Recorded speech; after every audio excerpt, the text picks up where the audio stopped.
Welcome to exam way. Student, आज मैं आप लोगों के लिए एक न्यू पेपर सेट लेकर आई हूँ जो कि है यूपी ट्रिपल एस सी का जूनियर असिस्टेंट 2019 का, जिसका पेपर 4 जनवरी को हुआ था। आज हम उसका सिर्फ पार्ट 1 सॉल्व करेंगे, जैसे कि हमने पुराने पेपर्स में सॉल्व किया था।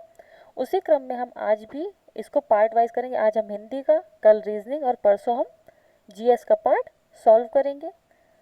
अगर अभी तक आपने इसके पहले के पेपर सेट नहीं देखे, जो कि मैंने अभी तक आपको 4 पेपर सेट सॉल्व करवाए हैं, जो कि UP triple S C junior assistant का 2016, 2015, 2017 एंड 2016 का एक 2019 में पेपर हुआ था, वो भी मैंने सॉल्व करवा दिया है। पूरा पूरा पेपर वाइज मैंने पार्ट वाइज सॉल्व करवाया। यदि अभी अब तक आपने उसको नहीं देखा तो उसको ज़रूर देख लीजिए, वो आपके लिए बहुत हेल्पफुल होगा। और आपको जो आगे आप जूनियर असिस्टेंट की तैयारी करेंगे तो उसके लिए आपको ये भी पता चलेगा कि प्रिपेयर एग्ज़ाम पैटर्न कैसा आता है। और कोई भी एग्ज़ाम देने से पहले मैं प्रीवियस ईयर्स के पेपर ज़रूर सॉल्व करने चाहिए, उसी के सीक्वेंस में मैं ये पेपर सेट बना रही हूँ। तो आज हम लोग सॉल्व करेंगे UP triple S C junior assistant 2019 का पेपर। तो चलिए शुरू करते हैं। आज हम सिर्फ हिंदी सॉल्व करेंगे। और हाँ, जैसा कि मैंने आप लोगों से हमेशा कहती हूँ कि आप लोग एक पेन और पेपर लेकर ज़रूर बैठा करिए और देखा करिए कितने क्वेश्चन आंसर आपने, कितने आंसर राइट दिए, और मुझे कमेंट करके ज़रूर बताइए कि आपने इतने राइट आंसर किए हैं। इससे आपको भी आइडिया लगेगा कि आपकी प्रिपरेशन कहाँ तक पहुँच चुकी है। आज का पहला क्वेश्चन है, रात में विचरण करने वाले प्राणी को कहा जाता है? निशाकर, वंचर, तमचोर या निशाचर? तो राइट आंसर होगा आपका डी, निशाचर। रात में जो विचरण करते हैं, रात में जो टहलते हैं, घूमते हैं, उनको हम क्या कहते हैं? ऐसे प्राणी को निशाचर। जो दूसरा, जो खाने योग्य ना हो, अखाद्य, पथ्य, अपाच्य या अलभ्य? तो उसका राइट आंसर होगा अखाद्य। नेक्स्ट, जिसके पास घर ना हो, ग्रही, अनिकेत, अभिषेक, अकिंचन? तो देखिए, गृह में क्या होता है? जिसके पास घर हो। अभिषेक, किसी का अभिषेक किया जाता है। अभिषेक मतलब क्या होता है? किसी का टीका करना, एक प्रकार से अभिषेक करना, किसी का टीका करना। और अकिंचन मीन्स जो बहुत गरीब होता है उसको हम अकिंचन, और जिसके पास घर नहीं होता उसे हम बोलते हैं अनिकेत। नेक्स्ट है, इनमें से कौन सा शब्द गुस्से का समानार्थी नहीं है? क्रोध, अमर्ष, अपकर्ष या रोष?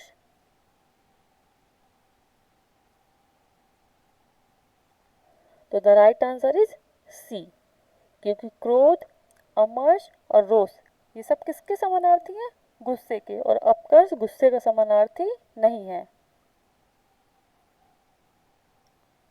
उत्कर्ष का अपकर्ष होता है विलोम में। नेक्स्ट, इनमें से कौन सा शब्द मद का समानार्थी नहीं है? शिथिल, गर्व, मद्य, नशा?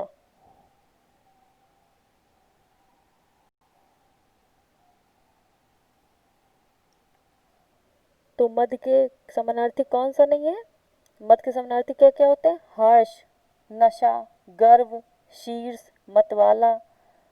तो इसमें शिथिल, शिथिल मद का समानार्थी नहीं है। शिथिल किसका होता है? स्थिर का समानार्थी होता है। ठीक है। नेक्स्ट, जिन भाववाचक संज्ञाओं के अंत में हट आता है उनका लिंग होता है पुल्लिंग, स्त्रीलिंग, नपुंसकलिंग या उभयलिंग?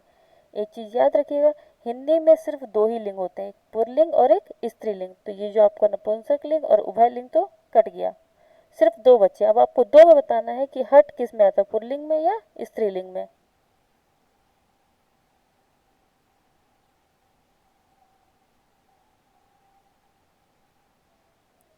तो द राइट आंसर इज स्त्रीलिंग। जैसे कि हमने लिखा, उसकी बनाव उस किसी के आने की आहट हुई, ना कि किसी के आने की आहट हुआ। किसी के आने की आहट आहट हुई, तो क्या हुआ? ये स्त्रीलिंग। नेक्स्ट, पुल्लिंग संज्ञाओं के स्थान पर लिंग कर देने से काला विशेषण क्या रूप होगा? काले, काला, कालो या काली?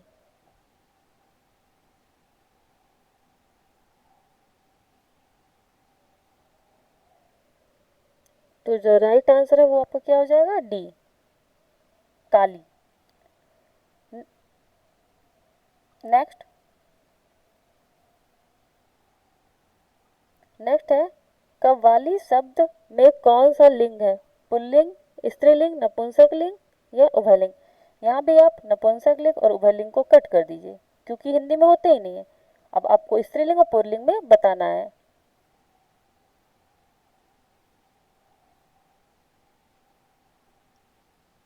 तो the right answer is B, स्त्रीलिंग। नेक्स्ट,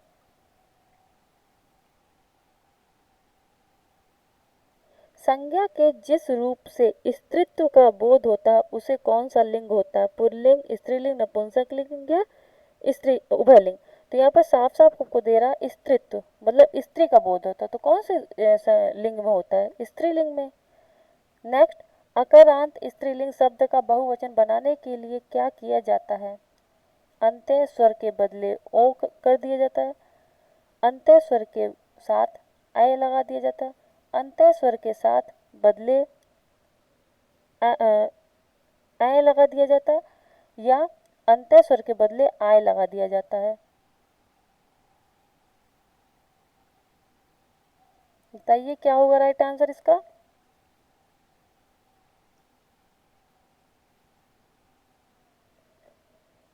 तो राइट आंसर इसका होगा आपका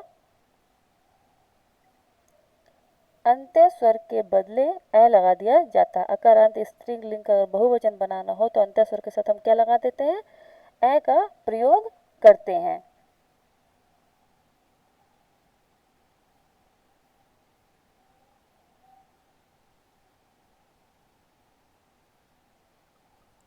नेक्स्ट, उर्दू शब्द सौदा का बहुवचन में क्या रूप होता है? उसका रूप परिवर्तित हो जाता है, उसके रूप में कोई परिवर्तन नहीं होता है, बहुवचन से उसके विकल्प का प्रयोग किया जाता है, उसके अंत में गर लग जाता है। आप लोगों ने अक्सर सुना होगा कि कई लोग बोलते हैं कि मैं सौदा बाजार से ले आया। यहाँ पे सौदागर की बात नहीं, सौदागर कोई व्यक्ति की बात होती है, लेकिन आप कह रहे हैं मैं सौदा बाजार से ले, मतलब मैं सामान बाजार से ले आया, यहाँ पर वो वाला सौदा, तो इसका बहुवचन के लिए क्या करना होगा? तो द राइट आंसर होगा बी, इसके रूप में कोई परिवर्तन नहीं होगा। नेक्स्ट, हिंदी में मैं का बहुवचन हम दोनों, हम सब या हम लोग?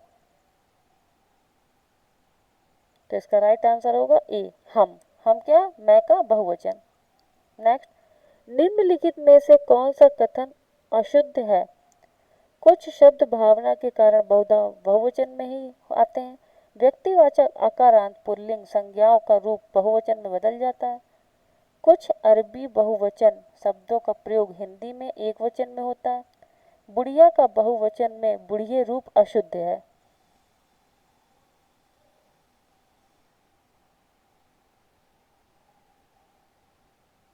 यहाँ पर राइट आंसर क्या? व्यक्तिवाचक आकारांत पुल्लिंग संज्ञाओं का रूप बहुवचन में बदल जाता है, जो कि बिल्कुल गलत है। अकारांत जो आपका व्यक्तिवाचक संज्ञा होगा वो कभी भी पुल्लिंग संज्ञा नहीं बदलेंगी, क्योंकि वहाँ व्यक्तिवाचक है वो, तो कैसे बदल सकती है? किसी व्यक्ति के बारे में बात होगी तो उसे हम तो बदल ही नहीं सकते ना। तो राइट आंसर यहाँ पे बी होगा। नेक्स्ट, चरण कमल बंदी बंदव हरिराई, इस काव्य पंक्ति में कौन सा अलंकार है? उपमा, रूपक, श्लेष या उत्प्रेक्षा? राइट आंसर क्या होगा? बी, रूपक अलंकार। उपमा अलंकार वो अलंकार होते हैं जहां पर हम उपमेय और उपमान की क्या करें?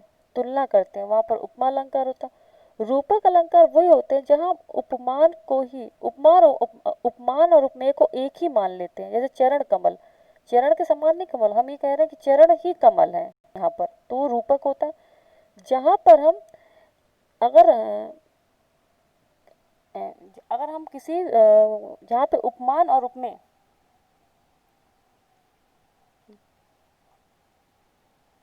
जहाँ उपमेय में उपमान की संभावना अगर व्यक्त कर दे तो वहां पर क्या होता है आपका? उत्प्रेक्षा अलंकार होता, जैसे मुख मानो चंद्रमा है या चरण मानो कमल है। तो ऐसे अगर वहाँ पे मानो, अगर यहाँ मानो, जनु, जानो, मनु अगर ऐसे वर्ड आए तो वहाँ उत्प्रेक्षा अलंकार होता है। श्लेष अलंकार वे अलंकार होते हैं जहाँ एक शब्द के एक से अधिक अर्थ निकले, वहाँ पर क्या होता है, श्लेष अलंकार होता है। नेक्स्ट, बांधा था विधु को किसने, इस काली जंजीरों से, मणि वाले फड़ियों का मुख क्यों भरा हुआ हीरों से। इस काव्य पंक्ति में कौन सा अलंकार है, अनुप्रास, श्लेष, यमक या अतिशयोक्ति।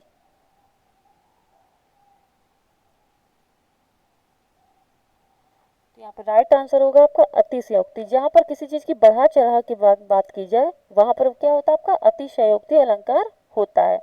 नेक्स्ट,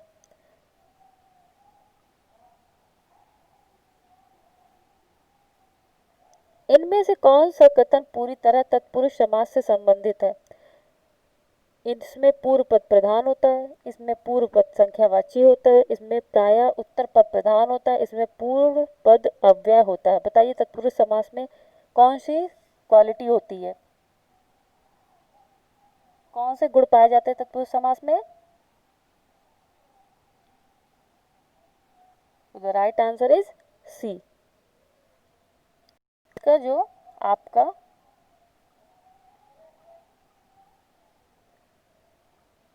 आंसर होगा, इसका जो प्राय उत्तर पद जो होता है वो क्या होता है, आपका प्रधान होता है। और पूर्व पद किसका प्रधान होता है, पूर्व पद जो आपका होता है वो अव्ययी भाव समास का प्रधान होता है। और संख्यावाची विशेषण, पूर्व पद संख्यावाची विशेषण होता है द्विगु समास का। द्वंद्व समास के दोनों पद प्रधान होते हैं, जैसे कि माता पिता, तो माता भी प्रधान है पिता भी प्रधान है। और जिसमें दोनों पद अप्रधान होते हैं वो कौन सा होता है, बहुब्रीहि समास होता है। और जिसका पहला पद विशेषण और दूसरा पद विशेष हो तो वो क्या होता है, कर्मधारय समास होता है। नेक्स्ट,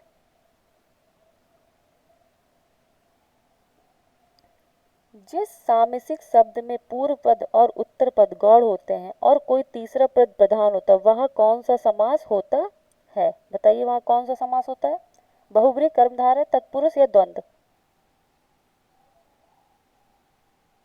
तो आपको भी अभी भी मैंने पीछे ही बताया कि जिसके पूर्व और उत्तर पद दोनों गौड़ होते हैं, मतलब दोनों अप्रधान होते हैं, वहां पर आपका बहुब्रीहि समास होता है।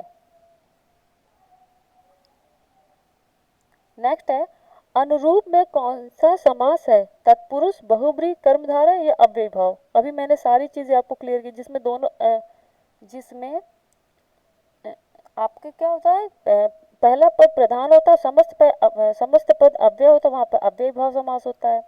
जिसके दोनों पद अप्रधान होते हैं वहां पर बहुब्रीहि समास होता है।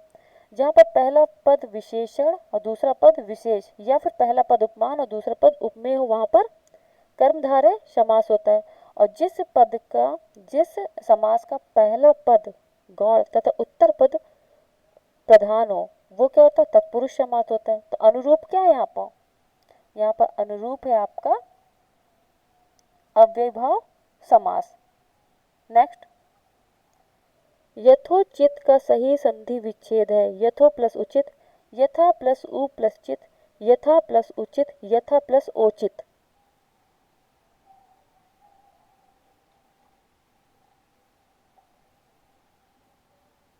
तो राइट आंसर अब होगा यथा प्लस उचित, यथा प्लस उचित। यहाँ पर आपका क्या है, ये आ प्लस उ बराबर ओ। नेक्स्ट, विद्यार्थी का सही संधि विच्छेद है, विद्या प्लस रथी, विद्या प्लस अर्थी, विद्या प्लस अर्थी या विद्या प्लस आर्थी। राइट आंसर क्या होगा,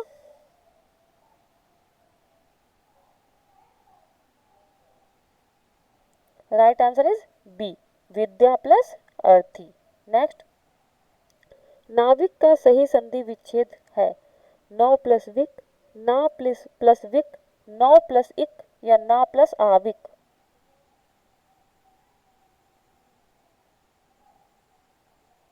तो the right answer is C. ये कौन सा आपका संधि है? अयादी संधि है, जहां पर आपका अ प्लस ई बराबर आवी।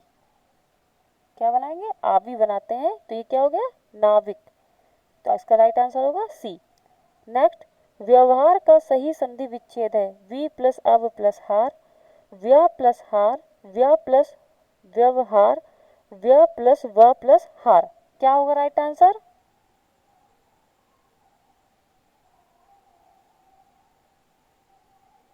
तो इसका राइट आंसर होगा ए। कैसे होगा देख लेते हैं एक बार।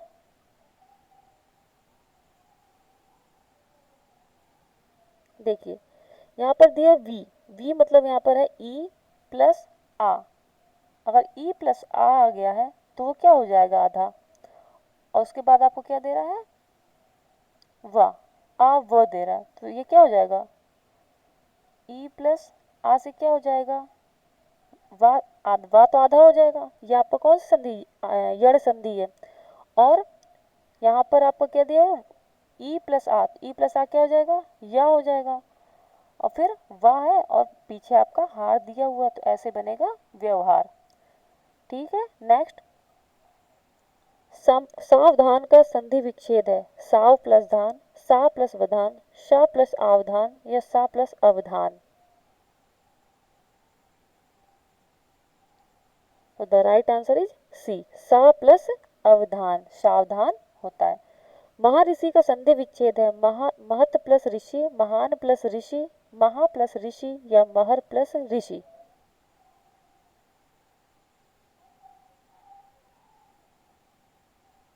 तो यहाँ पर राइट आंसर आपको क्या होगा? सी। ये कौन सी संधि है? दीर्घ संधि है, महा प्लस ऋषि। नेक्स्ट, निश्चल का सही संधि विच्छेद है नि प्लस चल, निस प्लस चल, निस प्लस चल, निह प्लस अचल।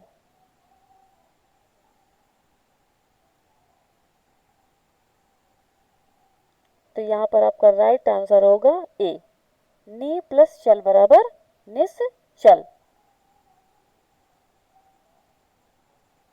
नेक्स्ट, सधर्म का सही संधि विच्छेद है सद प्लस धर्म, सद प्लस अधर्म, सा प्लस धर्म, सत प्लस धर्म। बताइए सही संधि विच्छेद क्या होगा यहाँ पर? ये आपका कौन सा संधि विच्छेद है? मुझे कमेंट करके ये भी बताइएगा 26 नंबर में कौन सा संधि विच्छेद है।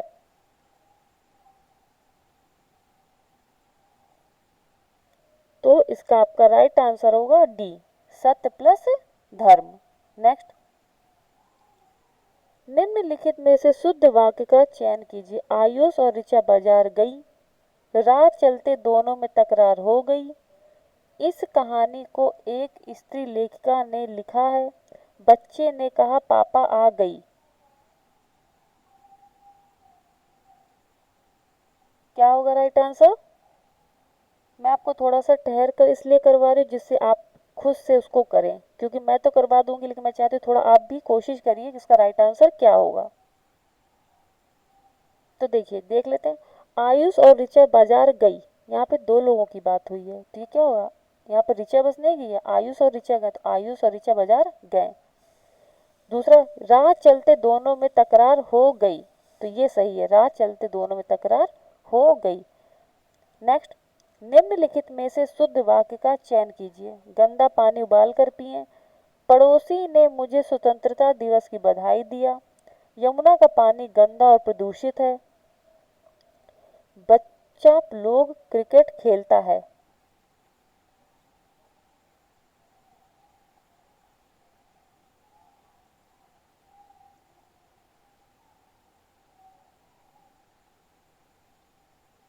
तो यहाँ पर राइट आंसर क्या होगा बताइए। देखिए हम नीचे से चेक करते हैं डी से। बच्चा लोग क्रिकेट खेलता है, बच्चा लोग क्रिकेट नहीं खेलते, बच्चे लोग होगा यहाँ पे, पहले बच्चे लोग क्रिकेट खेलते हैं। सी में यमुना का पानी गंदा और प्रदूषित है, पर्यावरण प्रदूषित होता है, पानी प्रदूषित नहीं होता है, पानी दूषित होता है। तो यमुना का पानी गंदा और दूषित है यहाँ पर होना चाहिए, तो यहाँ पर यहाँ गलती है। पड़ोसी ने मुझे स्वतंत्रता दिवस की बधाई दिया, दिया नहीं होगा, पड़ोसी ने मुझे स्वतंत्रता दिवस की बधाई दी। गंदा पानी उबाल कर पिए, ये आपका सही है, गंदा पानी उबाल कर ही पिए। नेक्स्ट, निम्नलिखित में से शुद्ध वाक्य का चयन कीजिए। सीधी लकीर खींचना बहुत कठिन है, जंक फूड से मोटापा बढ़ती है, हरा पेड़ ऑक्सीजन देते हैं, मेरे घर में तुम्हारी स्वागत है।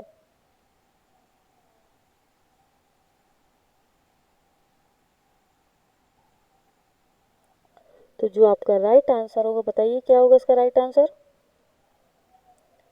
इसमें भी हम नीचे से चेक करते हैं। मेरे घर में तुम्हारी स्वागत है, आप ऐसे बोलते हो, ऐसे नहीं बोलते ना। मेरे घर में तुम्हारा आपका स्वागत है, तुम्हारा स्वागत हो। हरा पेड़ ऑक्सीजन देता है, हरा पेड़ ऑक्सीजन देने का क्या मतलब होता है, पेड़ ऑक्सीजन देता है, हरा पेड़ नहीं बोलेंगे हम, या हरे पेड़ ऑक्सीजन देते हैं ये बोलेंगे हम। जंक फूड से मोटापा बढ़ती है, बढ़ती है नहीं, जंक फूड से मोटापा बढ़ता है। तो यहाँ पे ए ही नंबर आपका सही होगा, सीधी लकीर खींचना बहुत कठिन है। नेक्स्ट, निम्न में से शुद्ध वाक्य का चयन कीजिए। ऑफिस में हर एक और प्रत्येक की चर्चा हो रही थी, भूस्खलन से सैकड़ों घर तबाह हो गए, यह आदमी सबकी राज जानता है, बीज बीज अंकुरित होने वाली हैं।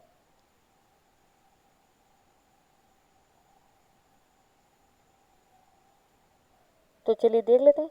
ऑफिस में हर एक और प्रत्येक, तो देखिए हर एक और प्रत्येक का मतलब तो सेम होता है ना, तो ये तो गलत हो गया। भूस्खलन से सैकड़ों घर तबाह हो गए, नीचे भी हम चेक कर लेते हैं। यह आदमी सबकी राज, सबकी राज नहीं सबका राज, यह आदमी सबके राज, सबके राज होगा। बीज, ये बीज थोड़ी ना होता है, बीज अंकुरित होता है, बीच में तो दो लोगों की बीच की बात हो गई ना, तो right answer is B. Next, निम्नलिखित में से शुद्ध वाक्य का चयन कीजिए। चाय ठंडा हो गया, हलवा गरम गरम अच्छी लगती है, पकने के पहले जामुन हरी होती है, पेड़ लगाओ जीवन बचाओ।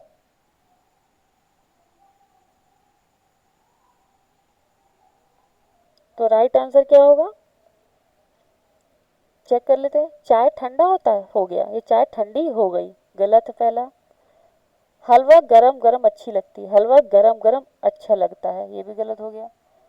पकने से पहले जामुन हरी होती है, पकने से पहले जामुन हरी होती है क्या मतलब, ये भी गलत है। पेड़ लगाओ जीवन बचाओ, आपका राइट आंसर क्या है, पेड़ लगाओ जीवन बचाओ।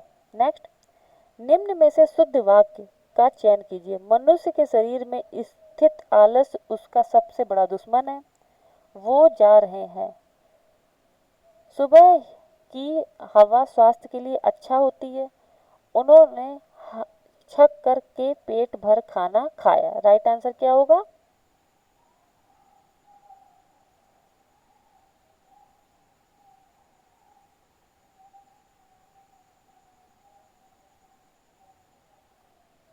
बताइए राइट आंसर क्या होगा।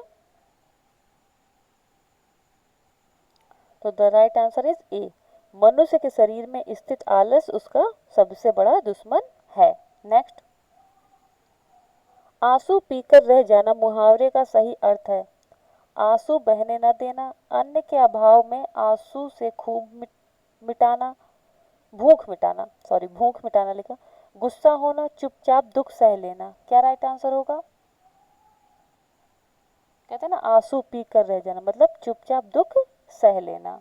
नेक्स्ट, आंधी आवे बैठ गवावे,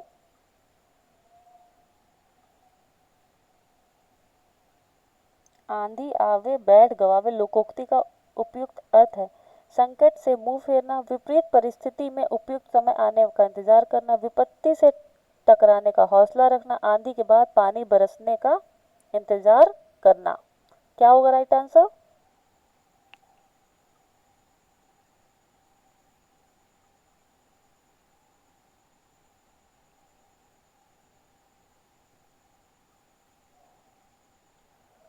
तो राइट आंसर आपका हो जाएगा विपत्ति, विपरीत परिस्थिति में उपयुक्त समय आने का इंतजार करना। नेक्स्ट, किताब का कीड़ा होना का उपयुक्त अर्थ है बहुमूल्य वस्तु को नष्ट करने वाला, अनुपयुक्त जगह रहने वाला, बहुत अधिक पढ़ने वाला, ज्ञान का दुश्मन। आई होप ये तो सबको आ गया होगा कि बहुत अधिक पढ़ने वाले को हम क्या कहते हैं, किताब का कीड़ा होना। नेक्स्ट, कच्चा चिट्ठा खोलना का उपयुक्त अर्थ है सारा भेद खोल देना, कच्चे काम को पक्का करना, भेद छिपाना या कान का कच्चा होना। कहते ना उसने सारा कच्चा चिट्ठा खोल दिया, वकील ने उसका सारा कच्चा चिट्ठा खोल दिया, मतलब सारा भेद खोल दिया। नेक्स्ट, त्रिशंकु होना का उपयुक्त अर्थ है चारों ओर ध्यान होना, किसी और का न रहना, तीन तरफ ध्यान होना, केवल ऊपर देखना। तो द राइट आंसर इज किसी और का न रहना त्रिशंकु होना होता है। भय गतिसाप छछूंदर केरी लोकोक्ति का उपयुक्त अर्थ है एक दूसरे से बचना, दृढ़ संकल्प होना, खतरे को अपने को खतरे में डालना, दुविधा में होना। क्या होगा आंसर?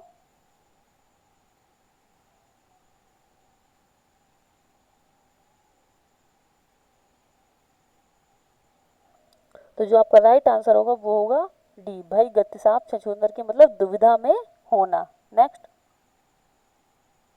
घाट घाट का पानी पीना लोकोक्ति का उपयुक्त अर्थ है अनेक क्षेत्रों का अनुभव, जीवन में स्थिरता का अभाव, दर दर भटकना या परोपकार के लिए यहाँ वहां घूमना।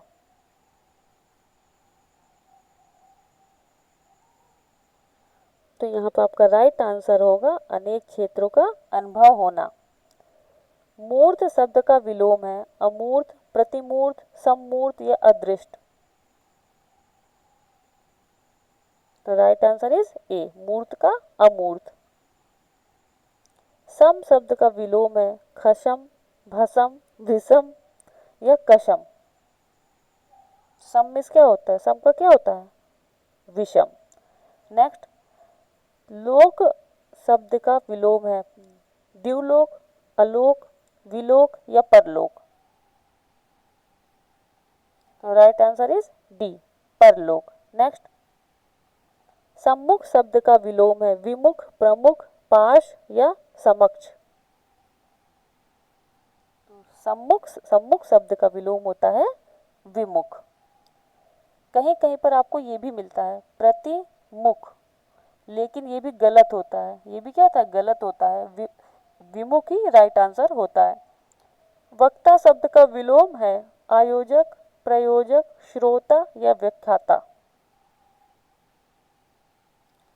तो इसको देखिए, अगर कोई बोलने वाला होगा तो कोई सुनने वाला भी तो होना चाहिए ना। तो वक्ता का क्या हो जाएगा आपका?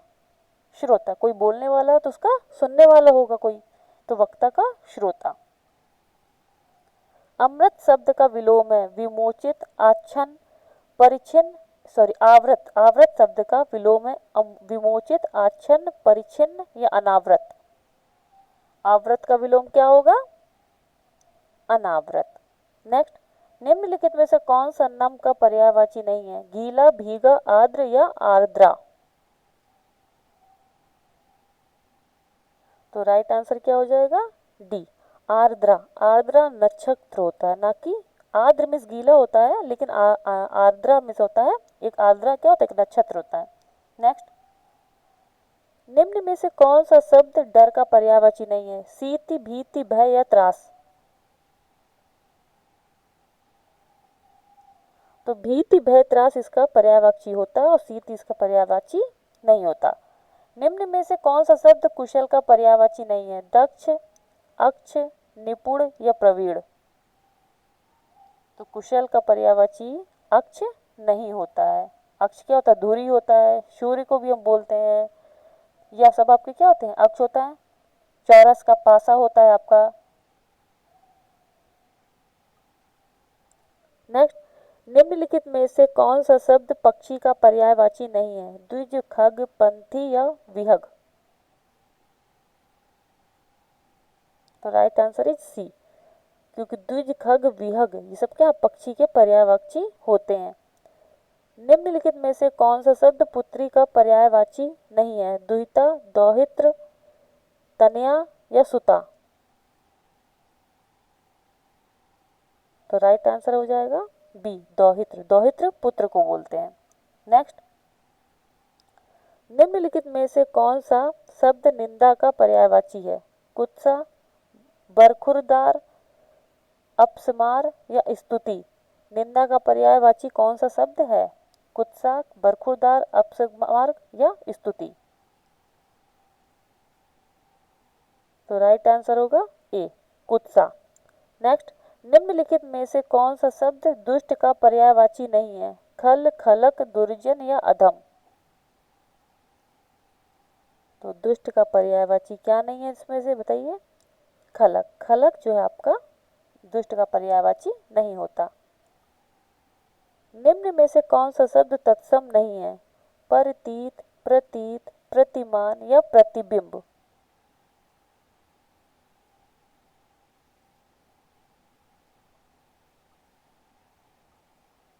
तो राइट आंसर क्या होगा आपका?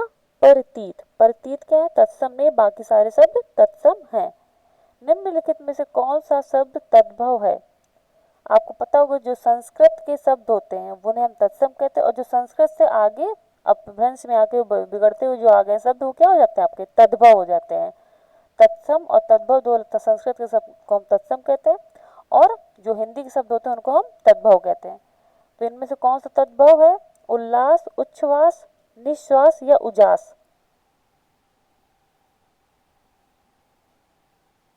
तो राइट आंसर इज डी, उजास। उजास क्या आपका तद्भव शब्द है। नेक्स्ट, निम्नलिखित में से कौन सा शब्द तत्सम नहीं है? किशन, कटी, कर्क या कृषकाय? तो the right answer is a, Kishan. हम हिंदी में से किशन बोलते हैं, तत्सम में होता है कृष्णा। तत्सम होता है इसका कृष्णा। नेक्स्ट, निम्न में से कौन सा शब्द तद्भव नहीं है? दांत, अधर, आंख या कान? कौन सा तद्भव नहीं है?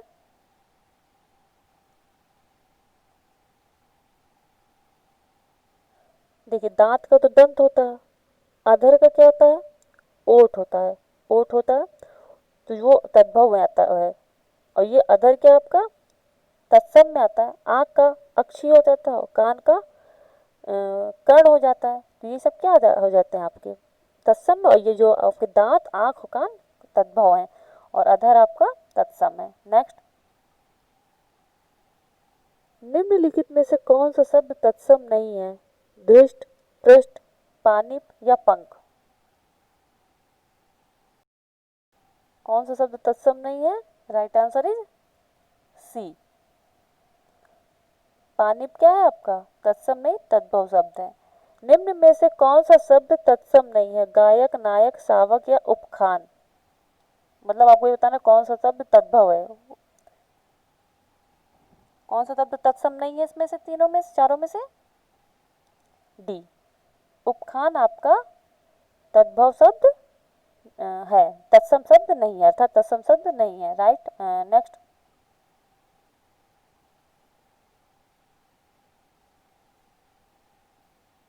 निम्नलिखित में से कौन सा शब्द उपला या उबाल? तद्भव नहीं, आपको बताना तद्भव नहीं है। कौन सा शब्द तद्भव नहीं है?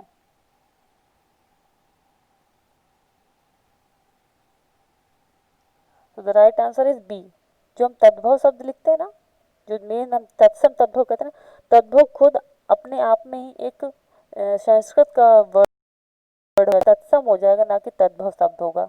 मतलब तद्भव जो लिखते हैं वो खुद अपने आप में एक तद्भव शब्द नहीं है। ठीक है। निम्नलिखित में से कौन सा शब्द तत्सम नहीं है? उर्वर, कोकड़, उलझन या कोण? कौन सा तत्सम नहीं है बताइए?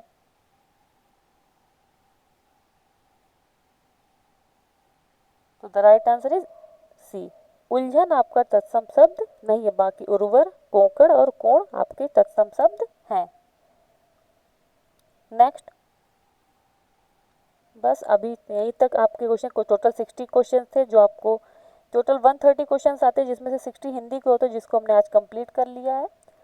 और ये आपको अगर क्लासेस अच्छी लगी हो तो इसको लाइक कर लीजिए, और प्लीज़ इसको सब्सक्राइब कर लीजिए, और ज़्यादा से ज़्यादा लोगों को शेयर करिए, जिससे ज़्यादा से ज़्यादा लोग प्रीवियस ईयर्स के पेपर्स को सॉल्व कर सकें। Thank you.